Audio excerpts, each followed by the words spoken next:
Just 1 week ago, here we were, rejoicing that 20 living hostages had returned home, mourning but relieved that 10 deceased hostages had been returned to their families for burial, joining together in gratitude for the ceasefire agreement and the promise of real peace. We were celebrating a new beginning in the world and in our Torah. In an entirely new way, as we read Parashat Bereshit, we were approaching and appreciating the real-world potential of the earth, of humanity, and of God. This week, as we read Parashat Noach, the story of the great flood that wipes out creation, we see how optimism and promise aren't always enough.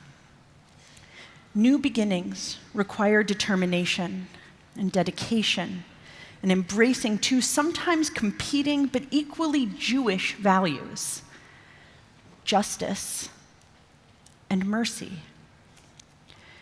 There's a midrash, a rabbinic story, in the very first verse of the Torah. It starts with a mashal, a parable, of a king who had a beautiful, finely wrought cup of glass. He worried that he could not use the cup because of its delicacy. "If I add hot water to the cup, it will expand and shatter," he said. "And if I add cold water to the cup, it will also shatter." So the king poured hot water and cold water together and added it to the cup, which remained whole. At first, God intended for the new world being created to exist under the strict rule of divine justice. There would be right, there would be wrong, there would be reward, there would be punishment. But God quickly realized that such a stark world could not endure. It would shatter like the glass. So God elevated divine mercy to become the partner of divine justice. Justice without mercy would be inhumane, God knew. So God brought mercy into the world. In addition to right and wrong, there would be empathy and kindness. In addition to reward and punishment, there would be consideration and nuance. Noah's generation disappointed God. Adonai saw how great was human wickedness on earth, how every plan devised by the human mind was nothing but evil all the time. And Adonai regretted having made humankind on earth. With a sorrowful heart, Adonai said, "I will blot out from the earth humankind whom I created, humans, together with beasts, creeping things, and birds of the sky, for I regret that I made them." Following Cain's violence towards his brother Abel and this generation's wickedness, humanity was shaping up to be one of God's greatest regrets, the creation that just never lived up to its potential. But Noah found favor with Adonai. He was a righteous man. He was wholehearted in his generation. And because Adonai found value in Noah and his family, they were saved. The flood that God sent could have wiped out all of humanity in all of our imperfections for good. That could have been divine justice. But rather than letting us all be consumed, God chose Noah and his family to be the seeds that planted future generations.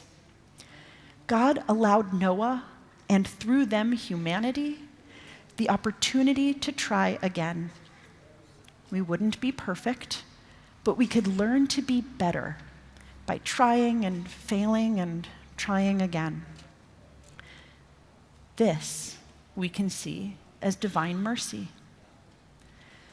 God destroying Noah's world and all of its living inhabitants in the face of humanity's wickedness, that would have been divine justice without divine mercy. God allowing humanity to use and misuse one another without intervention, that would have been divine mercy without divine justice. Noah and his family were granted both divine justice and divine mercy and became the first humans to inhabit a world that needs both in balance. Mercy begins at the outlying border of justice to guard us from going too far, teaches my colleague, Rabbi Harris. Just like God, in the act of creation, we humans have a natural tendency towards justice. What is fair, what is right, we know what we believe to be just. And also like God, mercy is a value that we have to remind ourselves to embrace. And our tradition offers the tools to do just that.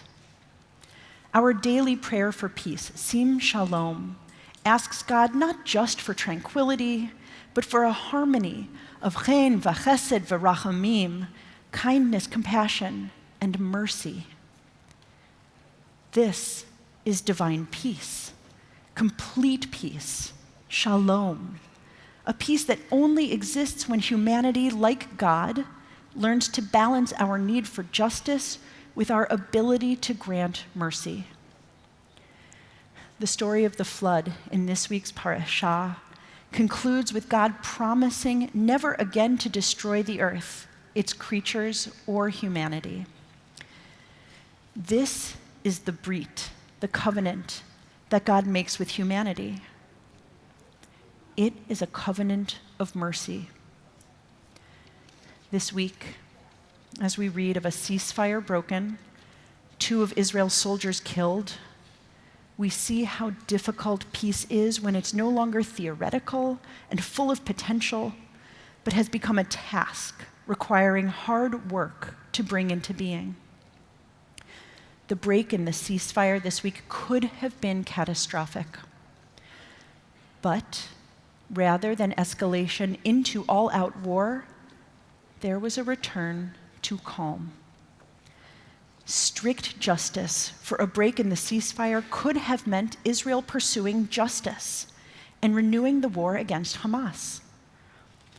But judgment was tempered by mercy. And this choice leaves us the possibility of continuing to pursue real peace.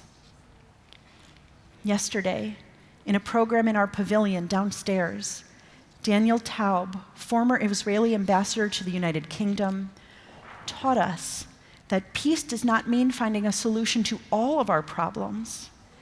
Instead, it means replacing them with a better set of problems.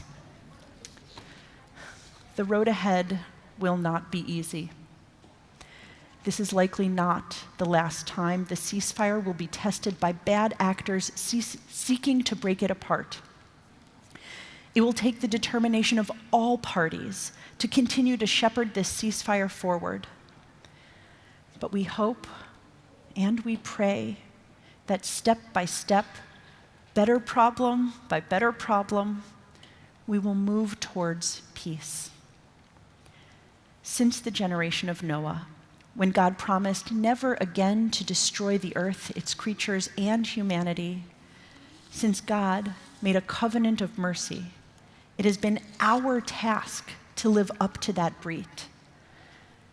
When humans fall short, our job is to try again, and again, and again, to bring not only justice, but mercy and peace into the world that God has given us.